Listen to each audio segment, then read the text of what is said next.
No nii, oleme jälle saanud liikuma. Nagu juba tavapärane, siis kella 5 ärkasime üles. Seekord olime Naridel teisel korrusel ja toas oli 8 inimest. Mis me siis tegime, oli see, et panime asjad suvaliselt eelmisel õhtul kõik kotti. Kui üles ärkasime, siis võtsime magamiskotti ja mõned üksikud asjad, mis olid kaenlasse ja läksime samamoodi alla korrusele kööki, kus me siis rahulikult pakkisime ja saime siis kuskil 40 minutiga tulema. Tänane plaan on 31 kilomeetrit. Giidiraamatu järgi peatus on Estellas. Tahaks sealt mööda minna. Tee peale jääb 5-6 erinevat kirikut. Nendest, kuna need mind nii palju huvita, siis ega ma nendest nii palju rääkida ei oska. Võib-olla minu jaoks, mis on asi, mida oodata, on Decathlon, mis jääb enam-vähem mõnisada meetrit täpselt tee peale. Ja vaated täna ei ole enam nii mägised, nagu nad olid eile, vaid pigem on sellised vanad Rooma teed, sellised kruusased üle küngaste selliste väikeste tõusude ja langustega. Nüüd jalutame paar tundi järgmisesse linna ja äkki meil õnnestub hommikusööki süüa. Ja asi, millele mõelda on täna vesi, sellepärast, et kui sellest giidiraamatust enam-vähem õigesti mäletan, siis neid veepeatuseid siin liiga palju ei ole.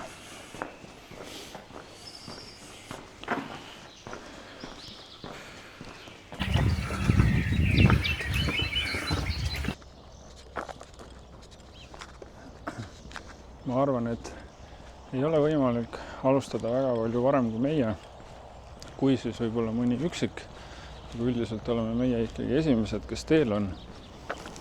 Ja meie oleme juba õues enne kella 6 ja see on selline aeg, kus tegelikult ei ole enam pealampi vaja.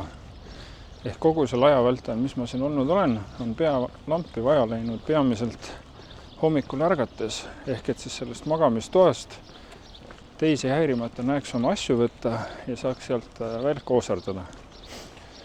Tegelikult, kui on olemas ka telefon ja telefonil on ju ka taskulampid, siis tegelikult eraldi pealampi kui sellist justkui tegelikult vaja üldse ei lähegi. Ja õhtuti üldiselt on niimoodi, et jõutakse kuskile kohale ja võib-olla siis pestakse, käiakse söömas, võib-olla kuskil toidupoes, aga kella 10 on peaasjalikult kõik juba voodites. Eile ma läksin kella 10 ise magama ja ma arvan, et siis ma olin viimane, kes oma narisse ronis. Üks magas, ülejäänud 7 olid üleval, aga olid ka kohe-kohe magama jäämas. Ja ka siis see valgus väljas oli selline, et isegi kui sa sel hetkel oled väljas, siis pealampi sul ikkagi vaja ei ole. Ehk et oleneb, mis on see aeg, millal sa siia Caminole tuled, aga kui see aeg on siin kuskilt mai keskelt, kus mina seda alustan, ja veel rohkem suve poole, siis ma ütleks, et pealampi sul tegelikult vaja ei lähe.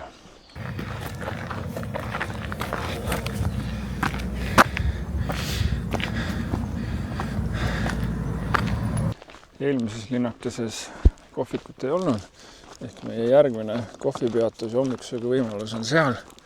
Üle selle mäe läheb jalgrattarada. Meie saame minna otse läbi 2-meetriste ohakate. Okei. Näeme, et ka päike hakkab vaikselt tõusma. Ja paistab ka sinna küla peale. Et see ilm meil täna on, alustasime, oli 7 kraadi ja nüüd ta siin vaikselt tõuseb ja kõige maksimum on kuskil kella 2 paiku 20 kraadi. Ja kui ma võrdlesin seda Eestiga ehk täpsemalt Paidega, siis kuskil 4 kraadi, 3-4 kraadi on maas.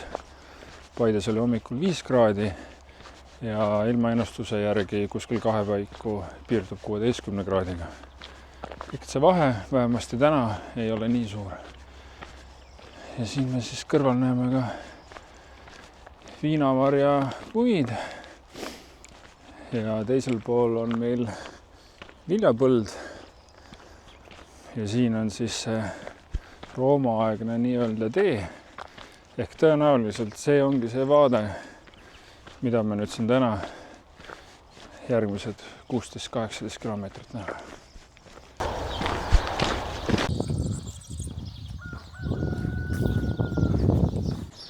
Kuidas aru saada linnast, kui minema peab? Nool stoppmärgi peal, mitu noolt posti peal. Aga meie otsime endiselt kohta, kus siis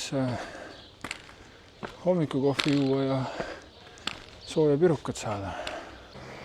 Me otsustasime, et me jääme siia samma. Siin saab masinakohvi. Et üleval pool on ka mingisugune koht, aga see väidetavalt avaneb alles kell 9. Ehk siis istume siin ära ja siis vaatame, kuidas edasi saab. Nii, siin poekeses on siis bagetti ja meie saime siis, võtsin omale ühe siukse croissanti ja siis sellise piruka. Ja siis siit automaadist saab masina kohvi ja teed. Ja me omaette mõtlesime siin, et kui see tädike teeks ka võikusi hommikul, kõik ju jalutavad siit läbi ja kes ei ole hommikus söönud, siis haaraks siit ühe võiku kaasa, nagu meiega, aga see valik on võrdlemisi piiratud. Ehk tunduks sükene easy money, aga ju on mingi põhjus, miks ta seda ei tee. Meie aga sööme hommikusöögi ära ja siis liigume edasi. Nii liigume nüüd kohvikust ära, aga me mõtleme seda, et see ei ole siin kõige järsem tõus sinna külakesse või linnakesse sisse. Autod on seal üleval. Me mõtleme, et huvitav, et kas nad talvel siin siis jäässe see asi ei lähe. Et on ta siis nii palju siin lõuna poole, et nad saavad autodega sinna ülesse välja. Sest kui siin natukenegi peaks külm olema, siis nende autodega nad sinna linna küll sisse ei saa. Aga päris täpselt ei tea, milliseks need temperatuurid siin kujuneda võivad. Aga künka peale ehitatud külakestega on selline lugu, et need tõusud seal on ikkagi päris järsud ja kohalikud vanad memmed panevad sealt üles alla, nii et pole häda midagi. Aga tõenäoliselt ka sellepärast, et nad on pool elu seda harjutanud ja nad on lihtsalt sellega ära harjunud. Ja meie ägiseme täiesti ilma põhjuseta.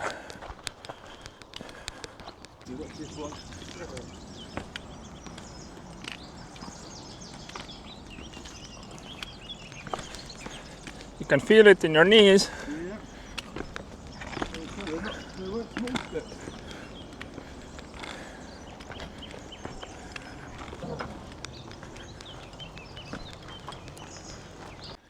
See on siis selja taha jääv vaade, kus kohast me tulime. Seal sõime hommikust, tulime läbi Oru ja nüüd tagasi üles mäge. Eks on see tänase päeva moto. Üles alla, üles alla, üles alla.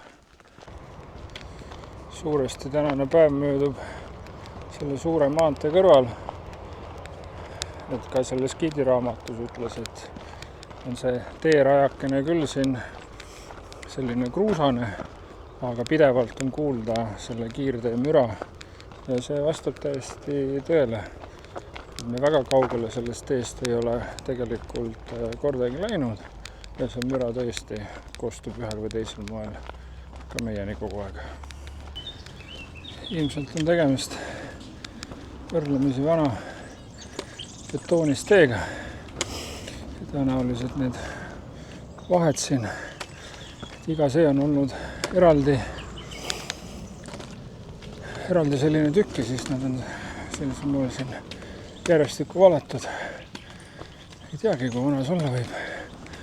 Aga raamatus öeldi, et siin on palju vana Rooma-aegset kraami. Ju ta sellest ajast seal midagi võib ka olla. Milline tore üllatus siin teie ääres. Nii oleks osanudki oodata. On selline väike teetähis ja sildikene, et for pilgrims. Ja siis on keegi on siia vaeva näinud ja pannud mingisuguseid värskeid saiakesi, küpsist, joogipoolist ja see kõik on annetuspõhine. Ehk et siis võtad ja jätad südametunnistuse järgi. Ja see on nüüd esimene kord, kui ma midagi sellist siin tee ääres näen. Iseenesest on väga mõnus. Kui poleks seda hommikusööki söönud, siis kindlasti siit võtaks. Aga võib-olla jätame midagi niisama annetuseks. Ei peagi siit midagi võtma. Võib ju raha headele inimestele ka niisamagi jätta.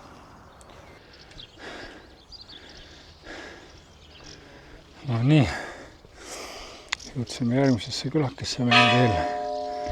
Ja kui ma ei eksi, siis see peaks olema üks inglise keeles on fortified.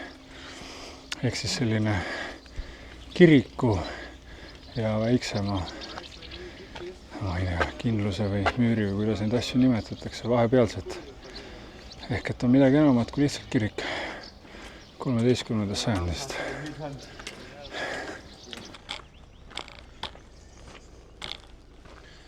Mitte väga ammu tagasi jalutasime jälle läbi ühest väiksemast külakesest. Ja seal olevas kohviku servas ma nägin neid samu inimesi, kellega jooksin kokku St. Jean-Pied-de-Portis. Ma küll ei rääkinud nendega, aga seljakoti ja nii-öelda näo järgi ma tundsin nad nüüd ära. Selles mõttes on ka minu puhul huvitav ja võib-olla ka eriline, et sa satud kokku inimestega, keda sa võib-olla nägid nüüdseks mina nägin neid 3-4 päeva tagasi ja tekib selline väike äratundmisrõõm, isegi kui sa ei ole nendega rääkinud. Lihtsalt see teadmine, et sa oled kuskil näinud neid, kuskil nendega samas kohas olnud, et see annab sellise natuke teistmoodi tunde ja võlu sellele asjale juurde. Küll aga nad peavad ka jalutama päevas ikkagi päris palju. Et kui me oleme teinud siin 30-kilomeetriseid päevi ja nemad on meist olnud natukene ees, ja nüüd me läksime mööda, ja siis nemad peavad samamoodi tegema kas sama palju või siis natukene rohkem. Jällegi, eks siin teel on igasuguseid. Neid, kes käivad 15 kilomeetrit päevas, mõni rohkem, mõni vähem. Olen kuulnud ka, et keegi on plaaninud seal 40 ja 45 kilomeetrit päevas. Et igaüks omamoodi. Tundub, et niimoodi kasvatatakse sparglit. Ma päris täpselt ei tea, mis see põhjus on, miks siin sellised vaod on. Meenutavad natuke Peipsi sibulavagusi. Ja ega see spargel täpselt siin nagu näha vao keskel ka ei kasva.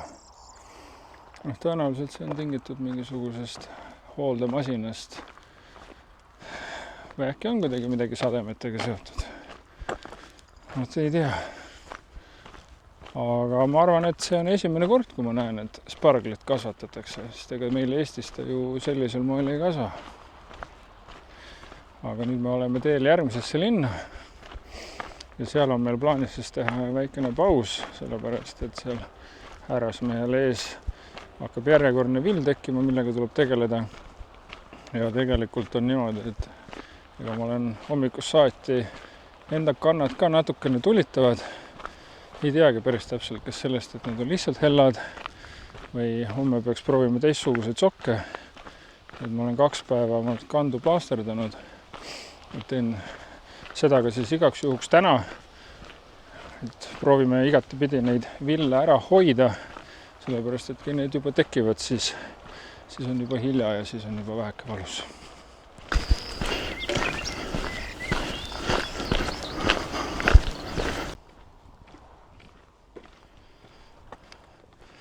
Nii, selles linnakeses on nüüd paus tehtud.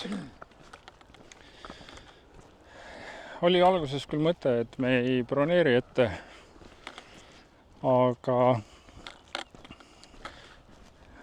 me muutsime seda plaani. Ja just nimelt sellepärast, et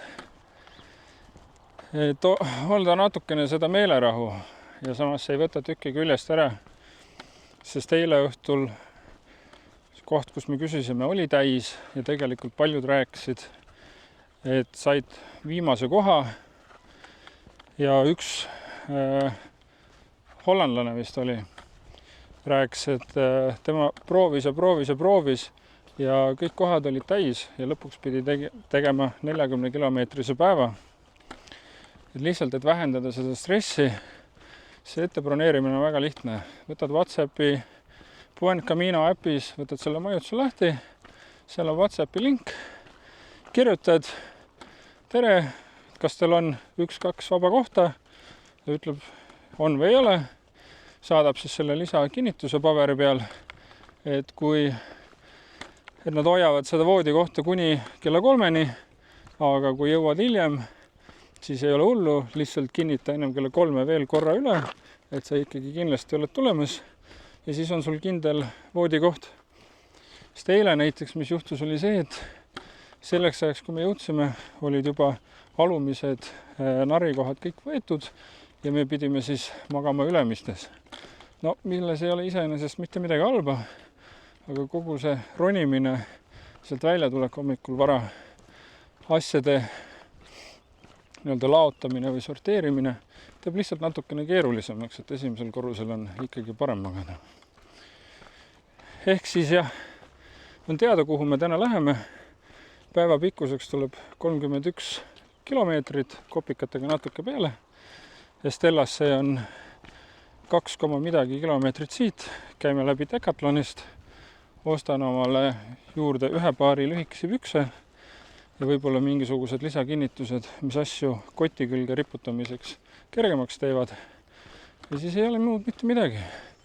Üks jalg teise ette ja niimoodi tipa-tapa edasi sihtkoha poole.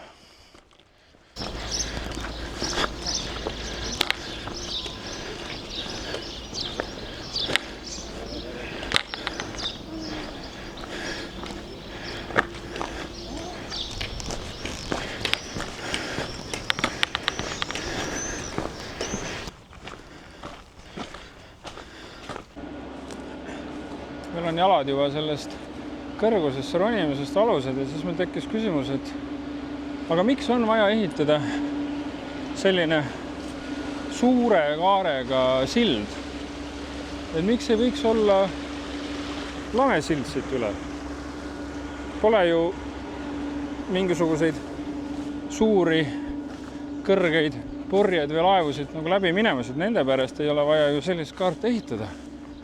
Ja kuna ta on nagu nii metallist, siis ju ei tohiks väga suurt nagu vahet olla. Aga ilmselgelt seal on midagi, mida minu väike peakene ei tea veel ja seal on mingisugune hea põhjus. Aga tundub üle oja siuke suure kõrge kaarega sild natukene küsitav küll.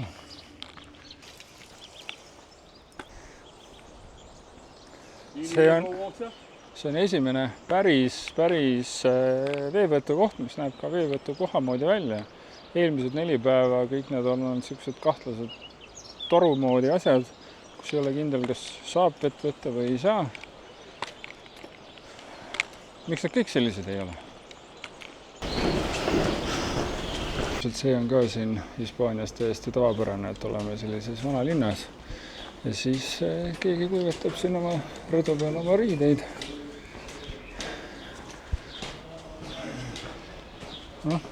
Mis seal ikka imelikku, kuskil ju peab neid riideid kuivatama ja kui need rõdud on siia poole, teisel pool neid ei ole, miks siis ka mitte.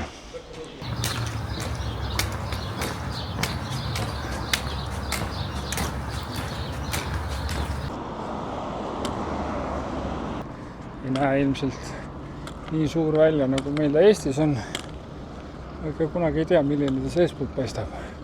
Väljast pole ta väiksem, kui ta tegelikult on. Aga lähme vaatame, kas sealt saame siis seda, mis mul sealt vaja saada on. Nii, ostud tehtud. Mina sain omale lühikesed püksid. Siis ma ostsin ühe veepudeli. Ostsin mingisugused patsikummid. Mul on mõte, et äkki nende patsukummidega ja siis nende nipukatega, mis mul ellujäämiskomplektis on, leiutan ma omale kotile mingisugused aasad juurde ja siis ma ostsin ühe massaažipalli, et see Jay, kellega ma koos olen, see teist päeva juba valutab kaela ja siis tal see kott vist ei istu ja kuna ta on 30 aastat sõjaväes ka olnud, siis selline rutiinne marssimine on selline, mis meenutab talle tööd ja siis ta siin päev otsa on jahunud, et ma ei tea, kas ta lõppu jõuab või ei jõua ja siis rääkis mulle, et kuidas ta tahaks, et tal oleks golfipall, et siis ta saaks oma kaela masseerida. Aga siis ma leidsin siit Decathlonist hoopis ühe massaažipalli, et viime selle talle ja äkki siis on ta õnnelikum, saab oma kaela korda ja on mul ka lõbusam. Ehk et ta ikkagi ei loobu siin mõnes järgmises suuremas linnas, aga eks seda kunagi ei tea. Aga igal juhul nüüd siis me vaatame kaarti, kus me oleme. Et praegu me oleme siin ja Stellast olime läbi. Siis on see mingi Aegui ja siit veel jalutame Ascuetast läbi ja siin on siis see meie ööbimiskoht. Ehk et siis ma arvan, et üks 18 kilti on siiani kõnnitud ja 12 kilti on siis veel minna. Nii, nüüd ma jõudsin siia kuulsasse kohta, kus siis seina seest veini tuleb. Kui ma siit mäest üles jalutasin, siis ma nägin küll, et seal olid viinamarjapuud ja selline tehaselaadse asi ja mõtlesin, huvitav, kas see on see koht või ta ei ole see koht. Ja tegelikult ta ei tundu üldse nii prestiižne või eriline, kui erinevad videod on mulje jätnud, sellepärast, et tegemist on lihtsalt nii-öelda tehase hoonega, kus siis väravate vahel on selline seinast tulev kraan ja ma kujutan ette, et seda veini ei tule siit esiteks nii palju, et siin pudelid täis pannakse ja teiseks see vein võrreldes kõige muuga, mida siit poodidest on saada, ei ole selle maitsega, mida üldse pudelite kaupa juua tahaks. Ja enamus, kes siin teel tegelikult on, mõistavad ka seda sümboolset väärtust ja võtavad siit ainult lonksu ja pluss see oma hind on tõenäoliselt ka maru väike või ma üldse imestaks, kui siin tegelikult ka mingisuguseid jääke pakutakse. Aga ma isegi ei hakka proovima, sellepärast, et reisi alguses ma võtsin omale selle eesmärgi, et ma siin alkoholi ei joo ja nii on. Ega see lonks küsitavat veini minu jaoks mitte midagi ei muuda, aga nii, et aga lähme edasi.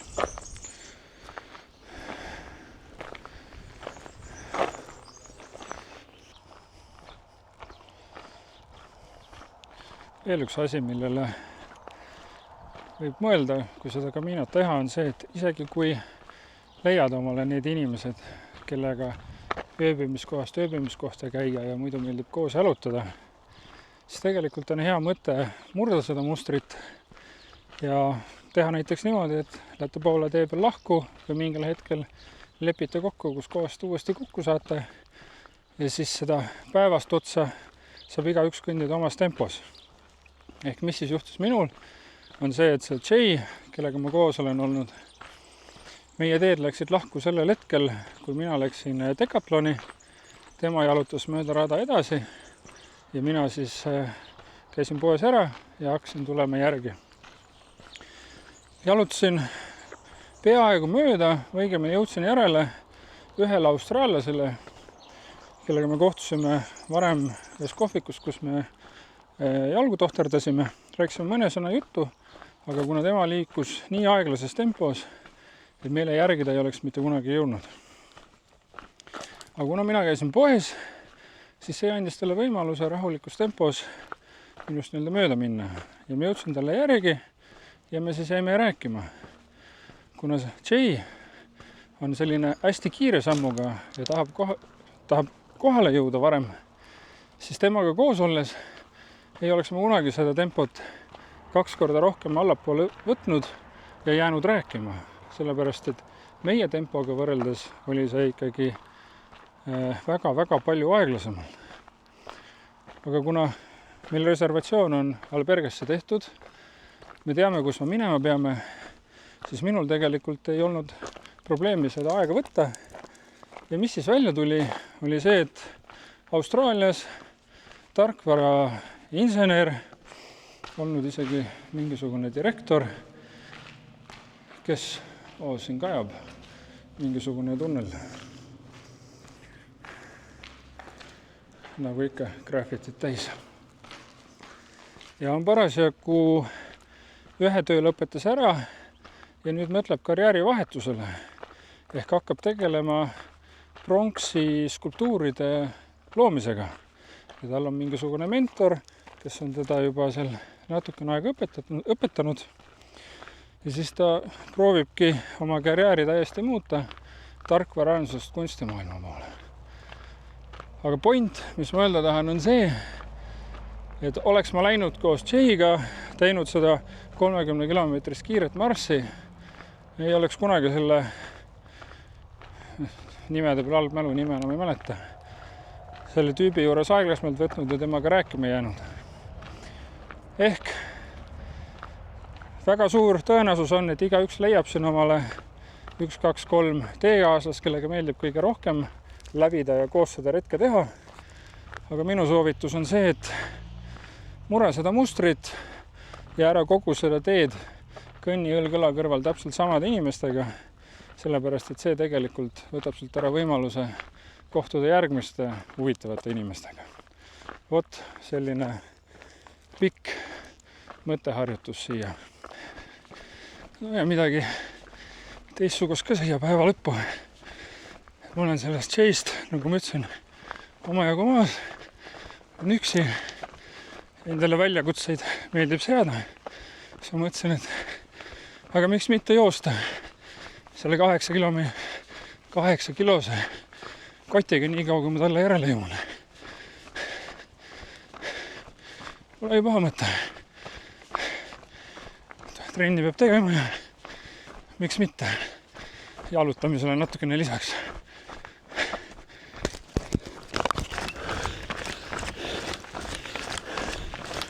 Siin tõus seal ees. On küll midagi sellist, mida väga ei vaata. Aga noh, tuleb minna. I made it. I made a promise that I'll run until I catch up to you. Sit down for 5 minutes. After 2 minutes. No, seekord väga pikalt ei pidanudki jooksma. Siit on näha 1,71 kilomeetrit. 6,57 kilomeetril. 8 kilose kotiga pole tegelikult üldse paha. Ja joostes tulid meenutused ka 10+ aasta tagusest ajast, kus enam-vähem samasugusel maastikul, samasuguse raskusega. See ka kilomeetrid joostud. See on tegelikult selline tunne, mida päris pikalt igatsenud ja pole Eestis tundnud, et võib-olla peaks seda asja natuke rohkem tegema. Aga no igal juhul siit edasi nüüd Jay'ga. Lähme rahulikumal sammul. Ei tea, kui hästi see kaamerasse jääb. Aga keegi on sinna künka otsa mingisuguse, tea kas siis kindluse või on see kirik, klooster, midagi muud. Igal juhul midagi sinna mäe tippu on nad ehitanud.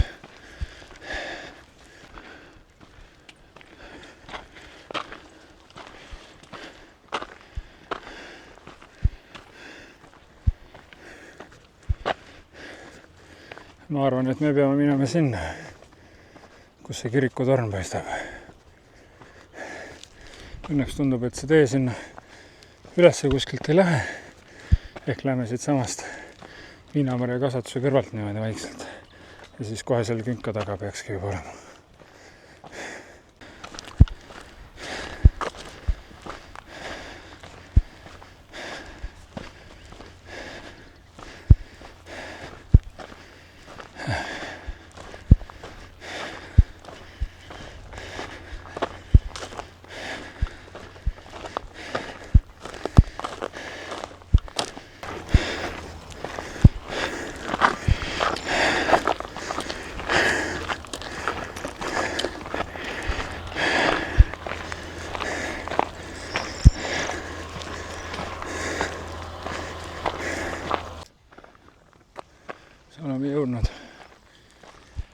mingisugune, ma ei tea, kas siis on vana, tõesti mingisugune Rooma-aegne vann või mis põhjusel see siin on. Igal juhul trepid lähevad alla ja vesi seal all on. Ja vaade loomulikult on kena ja see vist on ka esimene kord, kui ma siin reisil olles näen sellist lauda, mis tekitab sellise koduse RMK stiilis tunde. Sellist polegi vist varem näinud. Või kui need on teele jäänud, siis ma pole lihtsalt tähele pannud. Üksikuid pingikesi on küll olnud, aga sellist lava moodi asja mitte. Ja meie alberge on siis kuskil seal mäest alla ja kohe olemegi kohal. No nii, oleme nüüd jõudnud siia meie linnakesse ja kohe teeme albergesse check-in'i ja see asi näeb välja selliselt, et kõigepealt teeme check-in'i, siis paneme oma telefonid laadima, siis teeme voodi ära, tõstame kõik asjad kotist välja, peseme oma riided ära, paneme kuivatisse, siis ma hakkan videot tegema, kella 7 paiku on söömine ja siis on magaminek ja siis homme uuesti.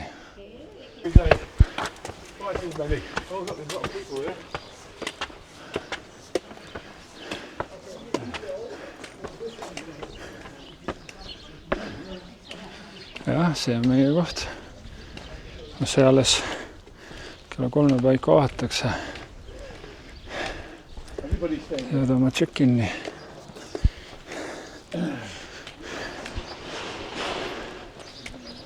No, vaatame siis, kuidas sellega läheb ja millised need toad on ja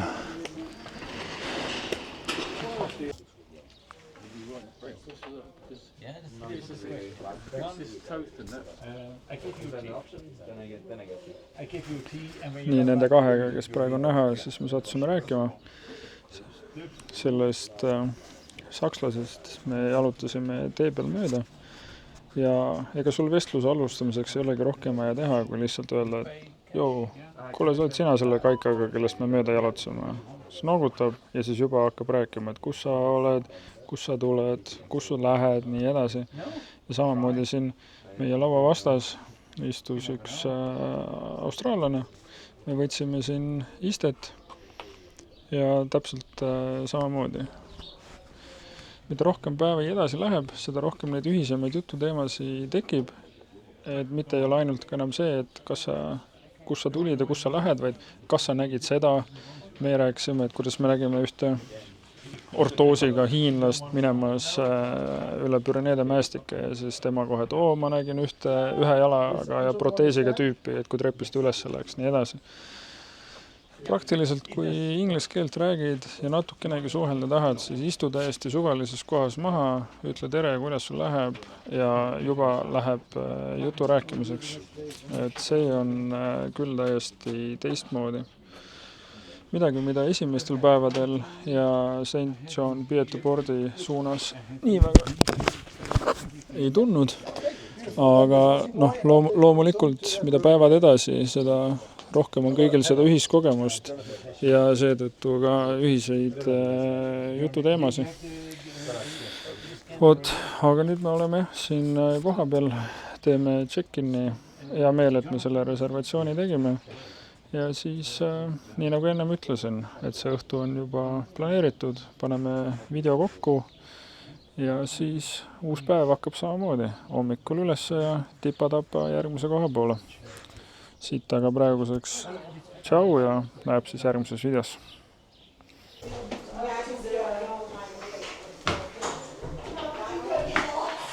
Nii, väljas küll ütlesin, et lõpetab tänaseks video ära, aga ma ikkagi näitan meie tuba ka. Sellised sinised voodid. Minust paremale jääb üks. Ja siis siin on hea see, et siin on elektrit piisavad kõigile. valida oma toa, sellised sinised maratsid. Ja siis, mis me võtsime veel? Me võtsime siin õhtusöögi, 14 eurot, on 3-käiguline, mingisugune salat, chili con carne ja siis magustoit. Ja kuna siit järgmine etapp on 12 kilomeetrit, kus vahepeal pole mitte midagi, siis võtsime ka hommikusöögi, mis meile kaasa pakitakse. Seal on saiak, natuke marmelaadi, võid, tee või kohvi ja üks õun 5 euro eest. Ehk siis nüüd sätime ennast siia sisse ja selline see alberge elu siin õhtupoole nüüd siis välja näeb. We want to have food together. In Italian, they say companion.